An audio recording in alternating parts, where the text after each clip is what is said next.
Israel का आतंक दिन ब दिन बढ़ता ही जा रहा है गाजा स्ट्रिप पर फिलिस्तीन के लोगों के ऊपर।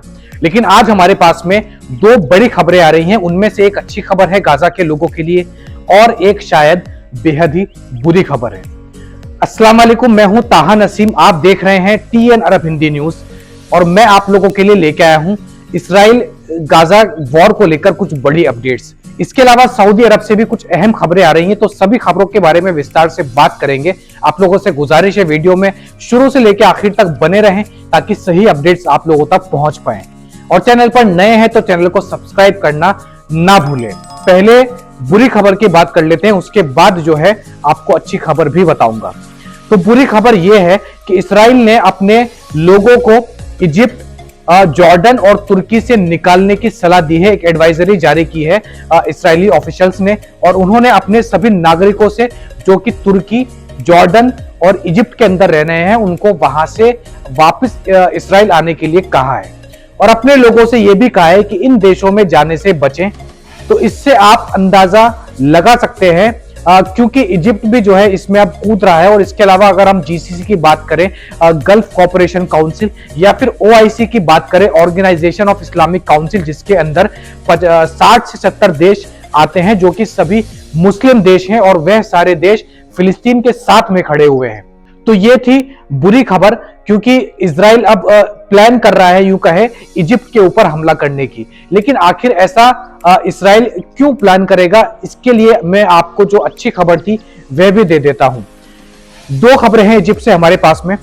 एक तो ये कि इजिप्ट की तरफ से जो बॉर्डर जाता है पेनिनसुला इलाके से होते हुए फिलिस्तीन में जो एंटर करता है, जो गाजा पट्टी में एंटर करता है, वहां पर इजिप्ट की तरफ से जो 20 ट्रक भेजे गए थे दवाई, खाने और रहने के इंतजाम से लेकर, यानी कि मेडिकल्स, फूड सप्लाई, इसके अलावा जो जरूरी सामान मुहैया कराना है उन लोगों को, ऐसे 20 ट्रक जो है कई दिनों से इजिप्ट से रवाना हो चुके थे। लेकिन गाजा पट्टी पर उनको रोक दिया गया था, तो वहीं पर वो खड़े थे।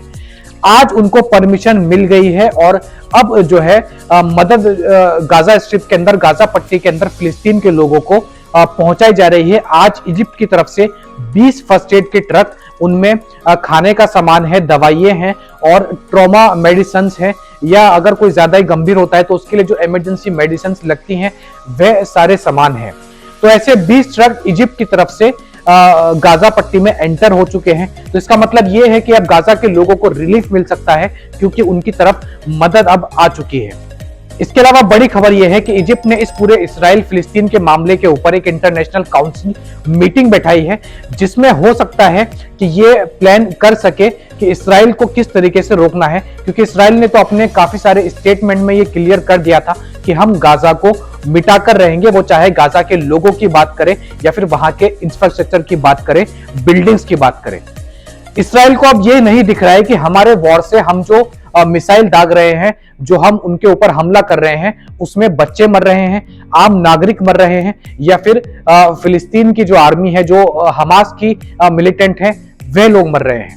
अब तक जो है 4000 से ज्यादा लोगों को कत्ल किया जा चुका है, जिसमें 1000 से ज्यादा जो तादाद है वह केवल फिलिस्तीनी बच्चों की है।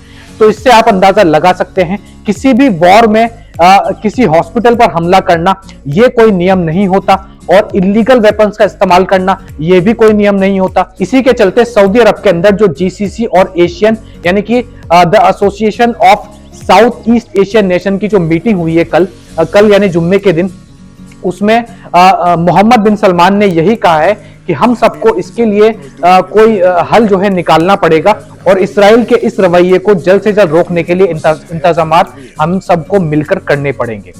रियाद के अंदर इस मीटिंग को रखा गया था, जिसके अंदर गल्फ कॉर्पोरेशन काउंसिल के सारे देश और साउथ ईस्ट एशियन के अंदर जो देश आते हैं उन सभी ने इसमें जो है पार्टिसिपेट किया था। तो एक तरफ अगर हम बात करें तो इजिप्ट जो है हमला करने की तैयारी कर रहा है इसराइल के ऊपर, इससे भी हम लोग अंदाजा लगा सकते हैं।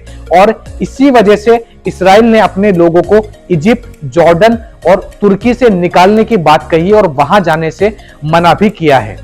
तो इसका अगर हम दूसरा पहलू देखें तो वह यह भी हो सकता है कि इसराइल की तरफ से अब कुछ और प्लानिंग हो रही है, पीछे हटने का नाम तो वह नहीं ले रहा, जबकि यूनाइटेड नेशंस और पूरे जो इंटरनेशनल लॉ होते हैं उनकी धज्जियां इसराइल ने उड़ा रखी है। तो किसी भी देश की बात इसराइल सुनने को तैयार नहीं है, क्योंकि अमेरिका का ओपन सपोर्ट उसको है। और अब जो है ब्रिटिश पीएम ऋषि सुनक ने भी उनकी तरफ सहानुभूति जताते हुए उनकी मदद करने की, यानी कि इसराइल के सपोर्ट की बात की थी। तो अमेरिका का सपोर्ट होना, ब्रिटिश का सपोर्ट होना, ये बहुत बड़ी बात है इसराइल के लिए, जो इसराइल को फाइनेंशियली भी हेल्प करती है और हो सकता है अंदर से उनको जो है वेपन्स भी सप्लाई कर रही हो। तो ये इसराइल फोर्स को हिम्मत देता है, इसी वजह से वे पीछे हटने का नाम नहीं ले रहे हैं। लेकिन अब जीसीसी और ओआईसी ने भी ठान लिया है कि तुरंत जो है सीज फायर हो जाना चाहिए इसराइल की तरफ से, क्योंकि नागरिकों की जान बहुत अहम है और उनके लिए वहां पर रहना, जो उनका लैंड है, जो उनका हक है फिलिस्तीनी लोगों का, वह उनको दे देना चाहिए। बार बार इसी बात पर जो है जोर दिया जा रहा है मोहम्मद बिन सलमान की तरफ से भी, और उनके साथ एग्री करते हुए जितने भी देश ओआईसी के अंदर आते हैं सभी इस स्टेटमेंट से एग्री करते हैं कि फिलिस्तीन को एक इंडिपेंडेंट स्टेट बना देना चाहिए और इस जेरूसलम को उसकी कैपिटल घोषित कर देनी चाहिए। इसके लिए इसराइल को तुरंत जो है सीज फायर करना होगा। तो अब देखते हैं कि इसराइल की तरफ से हमारे पास में क्या और खबरें आती हैं। क्या इसराइल का अगला टारगेट तुर्की, जॉर्डन, लेबनान या फिर इजिप्ट हो सकता है? और इजिप्ट में जो इंटरनेशनल समिट होने वाला है उस पर भी सभी लोगों की नजर रहने वाली है। बहरहाल अच्छी खबर यह है कि गाजा के अंदर अब मेडिकल हेल्प पहुंच रही है और वहां के लोगों के लिए बेहतर हालात हो सकते हैं, क्योंकि इस टाइम गाजा के अंदर ना तो बिजली है, ना पानी है, ना दवाइयां हैं, ना खाने को कुछ भी है। तो इस तरह का क्राइसिस जो है इस टाइम फिलिस्तीन के लोग गाजा के अंदर झेल रहे हैं। इसके अलावा एक और अच्छी खबर यह है कि हमास की तरफ से जो उन्होंने 100 लोगों को बंधक बनाया था, 7 अक्टूबर को जो हमला हुआ था हमास की तरफ से इसराइल के ऊपर, 100 लोगों को उन्होंने बंधक बनाया था, होस्टेजेस बना रखा था, जिसकी मांग जो है इसराइल और अमेरिका की तरफ से की जा रही थी उनको रिलीज करने की। इसी के चलते इजिप्ट और कतर के साथ बातचीत करते हुए हमास ने 2 यूएस नागरिक को, अमेरिका के नागरिक को कल जो है रिलीज कर दिया है। 2 अमेरिका की औरतों को हमास की तरफ से रिलीज किया गया है और हमास ने अपना स्टेटमेंट देते हुए यह भी कहा है कि कतर और इजिप्ट के साथ में लगातार बातचीत में है और इस तरह की और रिलीज, यानी कि और भी लोगों को, जो 100 लोग होस्टेजेस बनाए हुए हैं उनमें से आगे भी जो है और लोगों को रिलीज किया जा सकता है, अगर इसराइल की तरफ से उनको जो है कुछ अच्छा देखने के लिए मिलता है, यानी कि किसी अच्छे की उम्मीद में ही हमास ने 2 होस्टेजेस को रिलीज कर दिया है। इस खबर के ऊपर जो बाइडन ने कहा है कि मुझे काफी खुशी हुई जब मुझे ये खबर मिली कि मेरे 2 नागरिकों को हमास की तरफ से रिलीज कर दिया है। तो इसके ऊपर भी लोगों की नजर रहेगी कि इसराइल इस चीज को किस तरीके से लेता है और क्या वह एक कदम इस ब्रूटल वॉर में पीछे लेता है।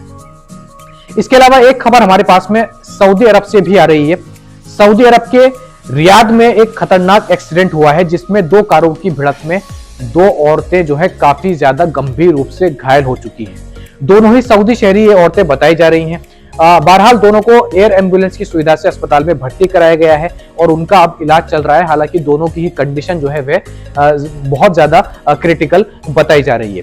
इसके अलावा कल जुम्मे की नमाज जीसीसी और एशियन के अंदर जो मुस्लिम कंट्रीज हैं, जो मुस्लिम लीडर्स हैं, उन सभी ने रियाद सेंटर के अंदर अदा की। ये कुछ तस्वीरें आप अपनी स्क्रीन पर देख रहे हैं जिसमें मोहम्मद बिन सलमान के साथ दूसरे भी मुस्लिम लीडर्स नजर आ रहे हैं। तो ये थी आज की अहम अपडेट्स इसराइल और फिलिस्तीन के वॉर को लेकर।